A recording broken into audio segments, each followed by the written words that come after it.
अनुसंधान संगठन के इतिहास रचने की कोशिश को उस समय झटका लगा जब उसका पहला टर्मिनल चरण में डेटा लॉस का शिकार हो गया।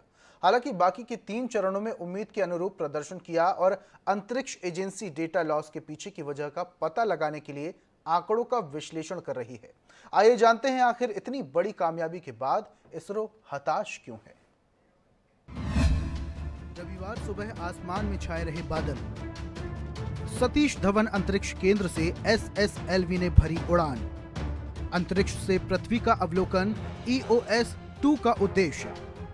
SSLV ने 9:18 पर भरी उड़ान। 34 मिनट लंबे रॉकेट ने उल्टी गिनती के बाद भरी उड़ान। अंतरिक्ष में एक पृथ्वी अवलोकन उपग्रह और छात्रों द्वारा विकसित एक उपग्रह को स्थापित करने के अभियान में SSLV-D1 EOS-2 ने रविवार सुबह आसमान में बादल छाए रहने के बीच सतीश धवन अंतरिक्ष केंद्र से 9:18 पर उड़ान भरी। 34 मिनट लंबे रॉकेट ने रविवार को करीब 7.5 घंटे तक चली उल्टी गिनती के बाद उड़ान भरी। अभियान नियंत्रण केंद्र में वैज्ञानिकों ने उड़ान के तुरंत बाद रॉकेट की स्थिति की जानकारी दी। मीडिया केंद्र में स्क्रीन पर उपग्रह को अपने प्रक्षेप पत्र पर जाते हुए देखा गया। हालांकि इसके बाद अध्यक्ष S सोमनाथ ने डेटा लॉस की जानकारी दी। सोमनाथ ने श्रीहरिकोटा में प्रक्षेपण की कुछ मिनटों बाद अभियान नियंत्रण केंद्र से कहा, सभी चरणों ने उम्मीद के अनुरूप प्रदर्शन किया। पहले, दूसरे और तीसरे चरण ने अपना अपना काम किया, पर टर्मिनल चरण में कुछ डेटा लॉस हुआ और हम आंकड़ों का विश्लेषण कर रहे हैं। हम जल्द ही प्रक्षेपण यान के प्रदर्शन के साथ ही उपग्रह की स्थिति की जानकारी देंगे। हम उपग्रह के निर्धारित कक्षा में स्थापित होने या न होने के संबंध में मिशन के अंतिम नतीजों से जुड़े आंकड़ों का विश्लेषण करने की प्रक्रिया में हैं।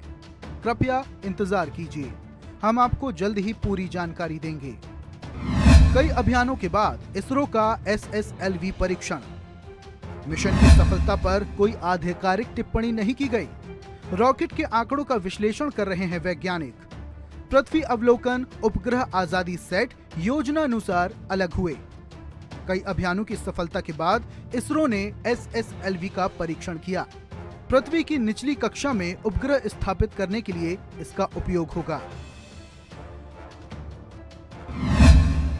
इससे पहले भी इसरो कई बार रहा असफल। स्पेस किट इंडिया द्वारा विकसित जमीनी प्रणाली का इस्तेमाल इस उपग्रह से डेटा प्राप्त करने के लिए किया जाएगा। ये पहली बार नहीं है जब इसरो को अपने पहले प्रक्षेपण अभियान में झटका लगा है। अंतरिक्ष एजेंसी के लिए सबसे भरोसेमंद माने जाने वाले प्रक्षेपण यान PSLV की 20 सितंबर 1993 को पहली उड़ान सफल नहीं रही थी। Bureau report, national desk.